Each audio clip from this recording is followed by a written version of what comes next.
Ja sam ovde opet Višnjićeva ulica je u pitanju, Dorćol isto u pitanju ili centar Beograda. Idem ako uzbrdo, mada idem direktno u sunce, ne znam kako će se videti.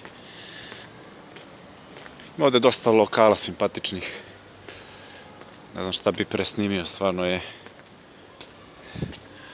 Ovde je, da kažemo, vina. Gomila vina se prodaje i tako dalje, evo vidite. Nešto lepo isto, slatko. Noćiola, gelato, sladoledi. Evo može čak i da se sedne, iako je još led, ima leda na ulici. Ja malo bagujem dok pričam, zato što ću više stvari da kažem brzo ili istovremeno. Nisam ovde probao šta ima, ali eto, verovatno ima vremena. Sladoled. Sad, ovde sam probao pice. Ima razne pice, probao sam. Ne znam, ovde sam još jeo neke stvari da vidim da li to ovaj lokal. Svašta nešto, neki slatkiši, svašta se tu prodavalo, ja se ne mogu da se setim.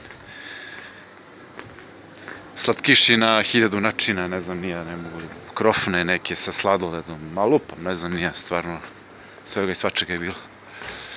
Ovde neki kafić, ne znam da li radi.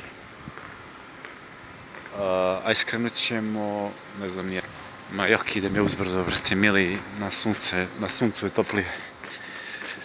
Evo ovde je pekara, jedna ovako deluje starinski.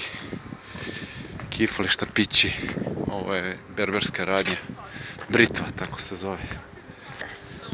Ništa, opet sam došao do ovog turbeta, ovde ima još jedan na Kalemegdanu. Taj na Kalemegdanu mi je Ćale pokazao još davnih 80-ih kad sam bio dete. Šejh Mustafin turbe, eto. Počeo sam da pričam, ima još jedno turbe na Kalemegdanu i to me otac vodio, baš kad sam bio dete, recimo sam 5-6 godina i da mi pokaže, pa mi je pokazao, eto i unutra može da se vidi taj, da kažem, sanduk gde počiva isto neki, da kažem, Turčin. Ništa, eto, idem polako kući.